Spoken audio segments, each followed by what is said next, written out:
Hello, my name's Katie Lewis and I'm the head of MFL at Pearson EdXL. In this short video, we're going to be looking at the vocabulary and grammar requirements for the new GCSE and how you can use the support that we've got available to you in order to factor that into your scheme of works and your planning. So as you know, 85% of the vocabulary that will make up the new GCSE has to come from one of the top 2,000 most frequently occurring words in that language. And the source of those most frequent words is the Routledge Frequency Dictionary, which takes its count of frequency from a corpus from the target language speaking world. So I thought we would start off with a bit of a game based upon how frequent we think certain words are. If we think a word is very, very common and therefore it is within the top 2,000 most frequently occurring words in the target language, we are going to say lower. If we think the word is highly infrequent and therefore it wouldn't be in the top 2,000 most commonly occurring words in that language, we are going to say higher. Okay, let us begin with word number one. This is the French word for investment. Would we expect that to be a very frequent word, in which case lower, or a very infrequent word, in which case higher? It is lower. So it comes in at position number 898 in the frequency dictionary, and therefore it is a word which is potentially eligible to be part of the new GCSE within that 85% from the top 2,000. Let's have a look at the next word on the list. Hypothesis. So do we think the French word for hypothesis is a highly frequent one, in which case you are saying lower, or do we think it is a rare and less frequent word, in which case we are thinking higher? Lower again. So it comes in at position number 1669 in the frequency dictionary. Let's have a look at word number three. Budgetary. So is this a word which would be within the top 2,000 most frequently occurring, one which could make up one of the words that we pick from the 85% of those that could be part of the new GCSE?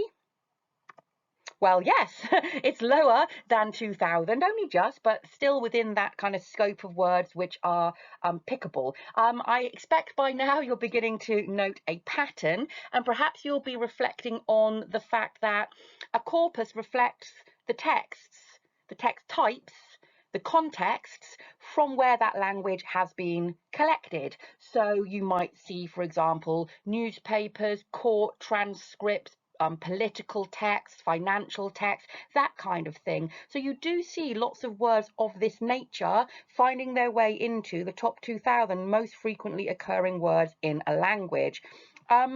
Constater, so the French word for to note, to notice, or to establish.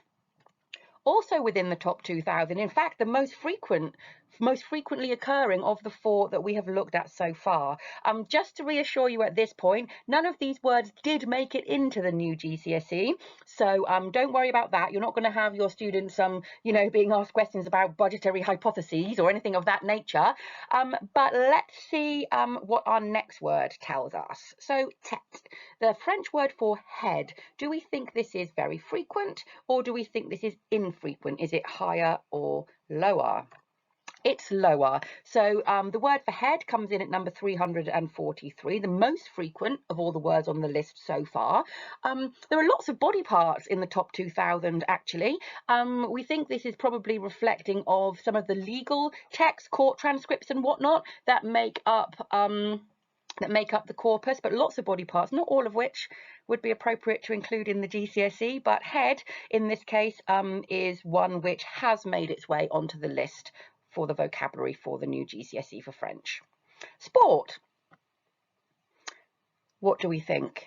Well, sport is outside the top 2,000. So if we wanted to include the word for sport in our new GCSE, which indeed we do, then we have to occupy one of those 15% of words that can come from outside of the top 2,000, which of course is why that 15% is there, to accommodate additional words that awarding organisations want to draw upon that are outside the top 2,000.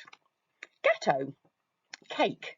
We must think surely in the context of the French-speaking world, there can't be that many opportunities to talk about cake that we don't grasp. But let's see where it fits. Very much higher than number 2000, almost number 5000 in fact, 4845. So if we want the word for cake to be part of the GCSE, which indeed we do, then it occupies one of those additional spaces. I will quickly whiz through the rest because I'm sure you are beginning to get the picture. Bonjour comes in at number 1972. Normalement, outside the top 2000, but it is part of the new GCSE. And détester is also outside of the top 2000, but has found its way into the new GCSE. So the reason that we share this information with you is just to give a sense of where a word is highly frequent, where it is within that top 2000. Oftentimes it means it is a word that's in common usage and will be super useful for students to understand and be able to apply to a range of different contexts. But just because it is part of the top 2000 doesn't necessarily mean that is the case. So we have to be very judicious and careful in making those selections. And we're going to have a look now in more detail about the words which we have selected. So here is an extract from the interactive vocabulary tool, which just shows you some of the words which have been included on the vocabulary list that sit outside of the top 2000. You can see there we're starting at number 1999 with the word style, but you'll notice, I'm sure, plenty of words on that list which you would probably consider to be very standard, very expected vocabulary that you would expect a taught learner, a student in the UK to be picking up as part of their language study. So for example, the word for teenager, the word for secondary school, some of the numbers, the word for bag, the word for restaurant, they all fall outside of the top 2000, but they are still all part of the new GCSE. So as an activity that you might like to do, either yourself or with your department, perhaps at a departmental meeting, for example, is to take a look at the extract from the vocabulary list that we've included on this slide. And this is the vocabulary which is the most frequently occurring in this example here for French. So it starts with frequency number 1 and takes us up to frequency number 5. And I am interested in you just having a look at these words that are the most frequently occurring in the French language, and just what are your observations? What kind of words do you see making up this list? Is there anything about the words that are taking up a place on the vocabulary list which is interesting or surprising or noteworthy to you? How does this align with your expectations as to what the most frequent words in the language might be? So I'm sure you are probably observing, of course, that you've got lots of grammatical type words, haven't you, which are operating as these most frequently occurring words in the French language, which probably is as per your expectation. So lots of pronouns, lots of determiners, lots of prepositions, no nouns at all, in fact, no kind of content words, as it were. The other thing that you might have noticed is that words like la, le, and les, which are 3 distinct words in the French language, but are the same word, the, and the, in the English language, they occupy rather 1 line each. So they take up 3 spaces out of those 1200 or 1700 spaces. That might be something that you were unaware of. And then the other thing that you have probably noted is the number of places that the verb être takes up on this section of the vocabulary list. Somebody characterized it as the verb has kind of exploded, because every conjugation, every form of the verb that the students need to be able to use to recognize receptively and to use productively. Because the verb is so irregular, they are all listed individually and separately as unique items on the vocabulary list.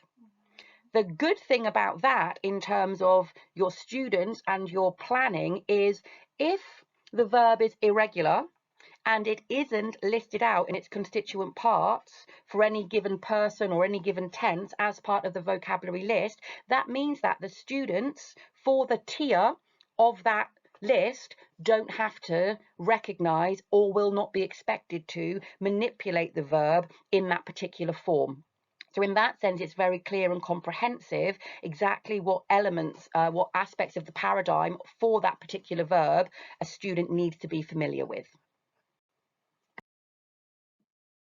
Okay, so apart from having 85% from the top 2,000 most frequently occurring words in the language, what other parameters have we got around the vocabulary choices that make up the specification? Well, first off, you're probably already aware by now, but there is no presumption of prior knowledge for the content for the new GCSE, which means all basic Key Stage 3 vocabulary, what you would expect to have covered across years 7, 8 and 9, all of that vocabulary is included on the vocabulary list. Days of the week, months of the year, numbers, colours, that kind of thing.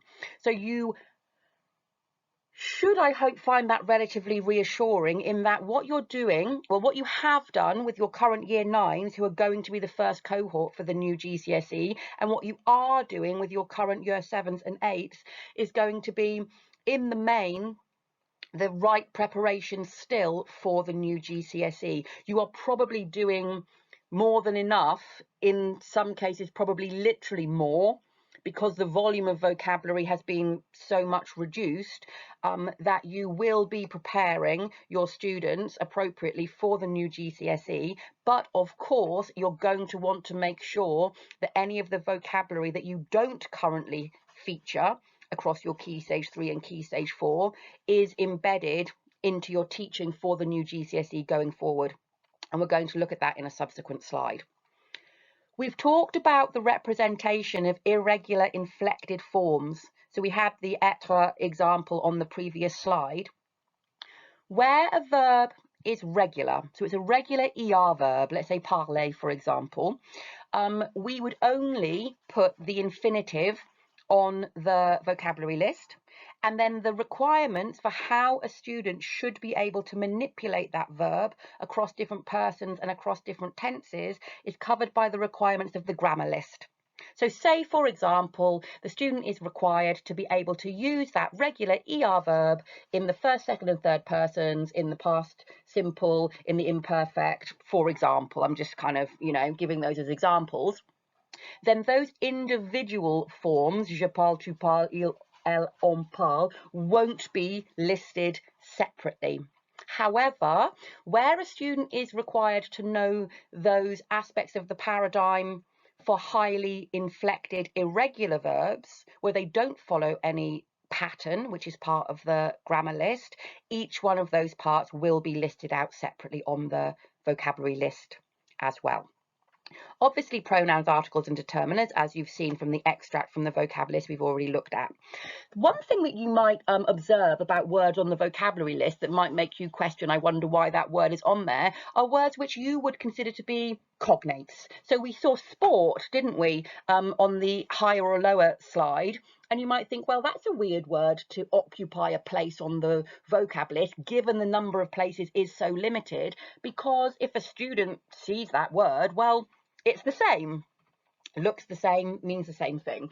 Well, that's true insofar as we can include cognates in the reading paper.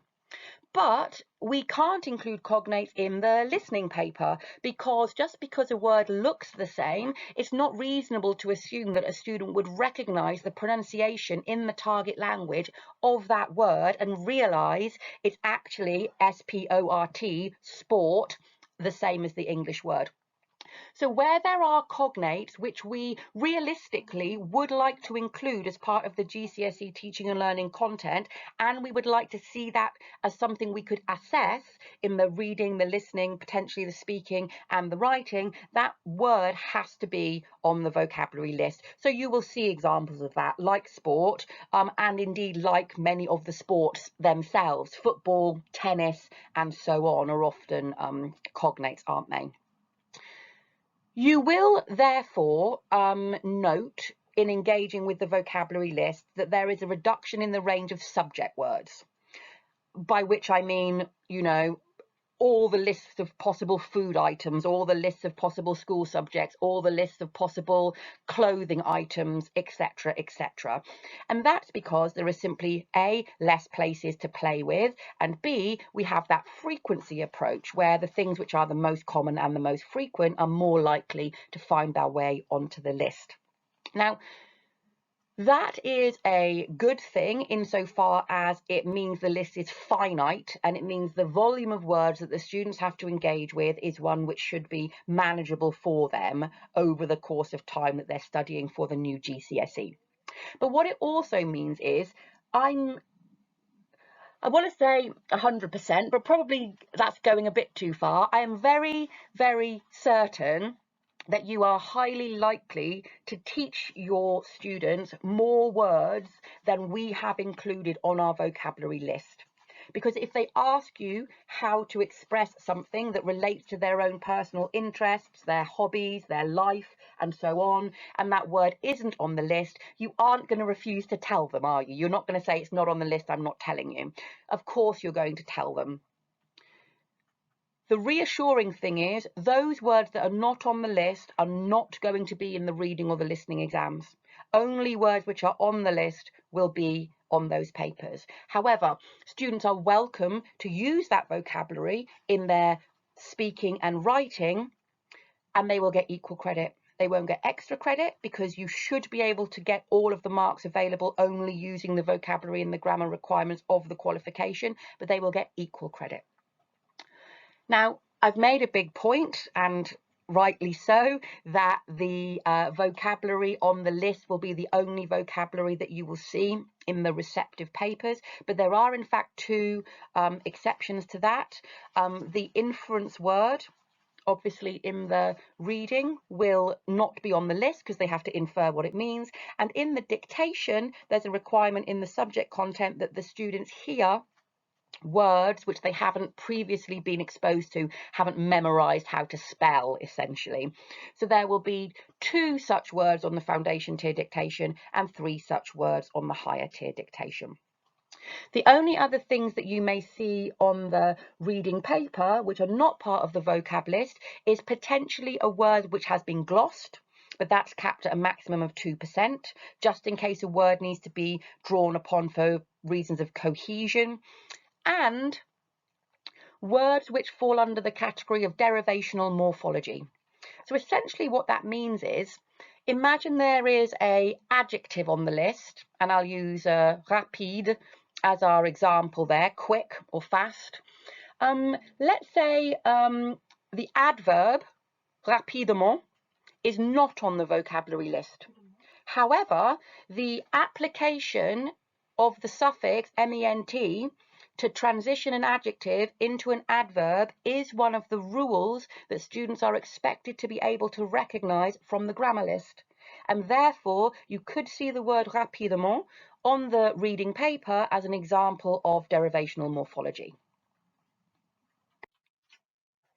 Currently available on the Edexcel website is a vocabulary and grammar guide, which I'm just going to give you some information about how to access. So if you go onto the French GCSE 2024 specification page, if you click through to course materials, you can see highlighted at the top there. If you then select teaching and learning materials and teacher support, a list of documents will come up, one of which is called GCSE French 2024 Vocabulary and Grammar Guide. That guide highlights for you all of the requirements of the different word types that are required at the foundation tier and the higher tier.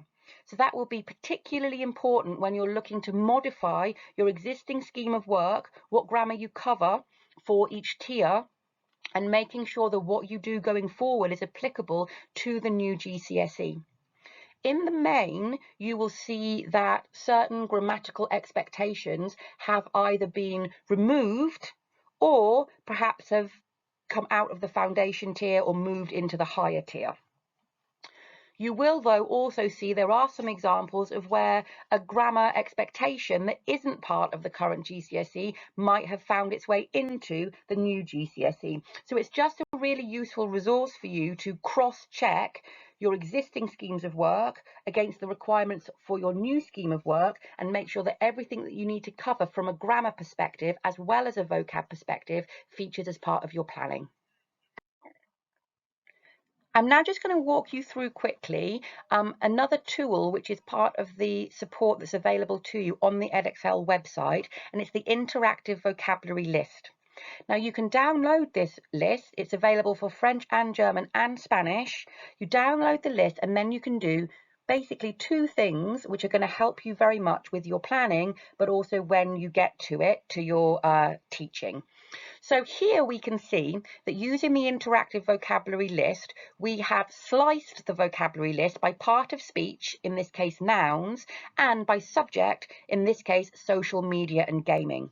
And this therefore provides a list of all of the vocabulary items which we have tagged to that subject of social media and gaming. Therefore, when you are looking at what content do you need to cover, do you want to cover, what vocabulary have we allocated to social media and gaming, you can use this tool as a way of making sure that you're covering all of that vocabulary requirement. Now, just because we have tagged it to social media and gaming doesn't necessarily mean that that is the subject in which you would naturally want to teach that vocabulary item, because we have tagged these vocab items to multiple different subjects to reinforce that point about introducing, recycling and reusing, revisiting that vocabulary to make sure that it's working hard across multiple different subject areas. So you could possibly see here, if you have good eyesight, the word eyes. Now we have tagged the word eyes in the category of social media and gaming. Now it might be the case that that is not the most natural place where you might first want to introduce that vocabulary item to your students. It's probably included here in the sense of, you know, your mum and dad will tell you if you don't get off the Xbox, then you're gonna, you know, your eyes are gonna get damaged, you're gonna need to wear glasses. So where would you naturally introduce that for the first time? Where would you revisit, reuse, recycle that vocabulary item?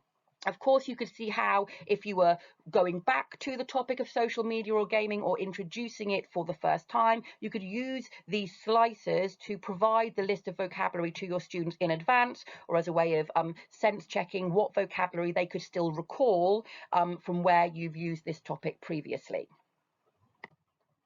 Now, the second way in which you could use the interactive vocabulary list is to look at it by word level. So here, for example, we can see all of the different subjects for which the words have been tagged. So if we took, for example, the word strict, we can see that's being tagged in the subject of family and friendship and school. So again, this is to reinforce, well, where are the most likely and most appropriate subject areas for you to use this vocabulary item. And you can see there that each vocabulary item is working hard to justify its place on the vocab list by being relevant across multiple different subjects. And just to reiterate what I've said before, just because we have tagged this vocabulary item into this subject doesn't mean that you have to do it that way. You could look, using the interactive vocabulary list, you could look at the vocabulary and think, do you know what? Actually, I think there's a subject here which relates to something that's going on in our town, something that's happening across our school, some kind of cross-subject initiative that's happening, some local activity that's going on. And you're welcome, of course, to use the vocabulary in any way that you see fit. You don't have to follow the subjects that we have assigned that vocabulary to. The thing that you do have to do is make sure that you cover all 1,200 or 1,700 vocabulary items. That for you is the most important thing for you to be able to sense check in your schemes of work and across your Key Stage 3 and Key Stage 4. Have I covered all of the vocabulary requirements? So one thing for us to think about then in our planning is, what is it that we need to carry on doing, more or less, which we already do? What is it that we need to add to what we currently do? And what, if anything, do we need to potentially extract from what we currently do? So I'd like you to just spend a second having a look here. The 6 thematic contexts, which make up the context in which our vocabulary operates across the specification, and then the subjects which we have further categorized that vocabulary into in order to give kind of cohesion and a kind of sense of meaningfulness to the specification. Have a look through those subjects and just ask yourselves, which, if any, do we currently not include in our Key Stage 3 and Key Stage 4? What, if any, of those subject areas look like they could be new?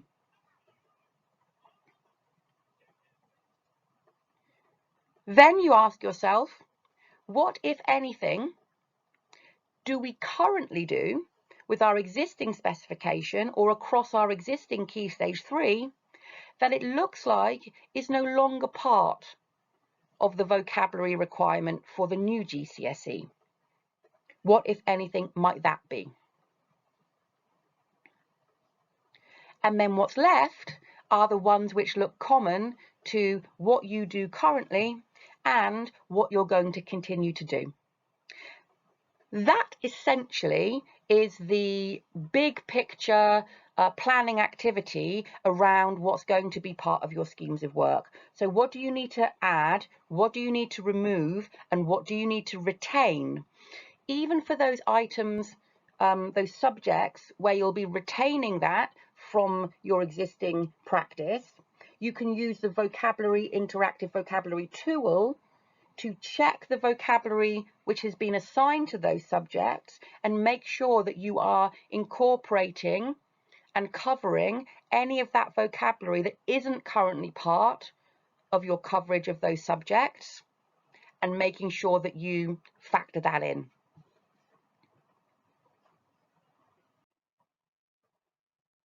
So available for you now on the website, the link for which I have put there into this PowerPoint, are 8 draft schemes of work for the higher tier, and that covers the full number of modules for the higher tier course and aligns with what the textbooks will follow for the Pearson publishing that supports the new Pearson Edexcel qualification. So I should say, of course, that you don't have to purchase Pearson resources to deliver Pearson Edexcel qualifications. But if you are thinking that you will be using that textbook and you will be following the course structure as laid out in that book, you can now access those draft schemes of work on the website for both French, German and Spanish, so you can start comparing and cross-referencing the vocabulary assignments, the sound symbol correspondence and the grammar requirements which have been assigned, and the topics which have been allocated as part of the published resources, because those are now available in the schemes of work. And so after you've accessed the schemes of work which are applicable to your language of choice using that link that I've shared with you, then you'll just be wanting to ask yourself some of these questions to support with your planning. So how will you prepare for the grammar element? Because obviously we've talked about there is that requirement for us to cover the vocabulary, which makes up the bulk of the specification, but also, of course, there is that full set of grammar requirements that we have to make sure that we cover as well. Where are those points going to be naturally introduced? Are you going to follow the recommendations in the schemes of work, or do you in fact think that there are equally valid, different, better places where those grammar points might naturally sit?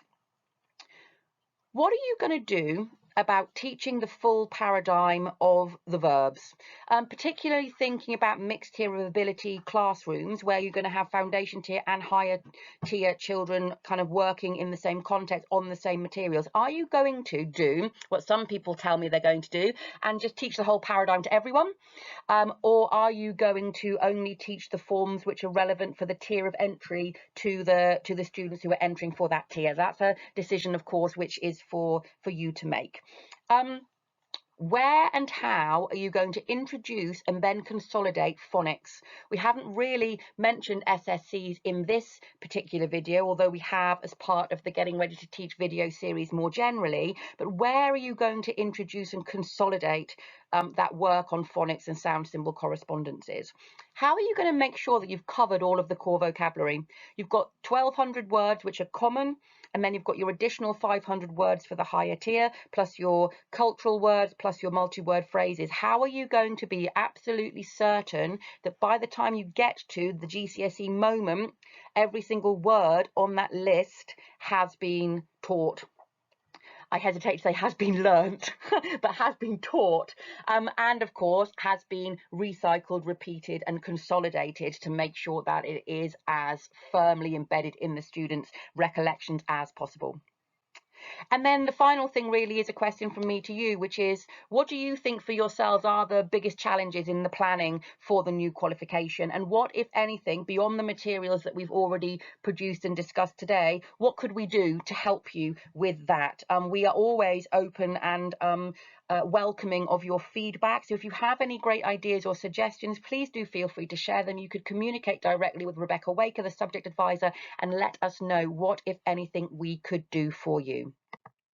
And that brings us to the end of this short video on vocabulary, grammar and planning. I hope you found it useful, and we look forward to seeing you in the next in our Getting Ready to Teach pre-recorded series.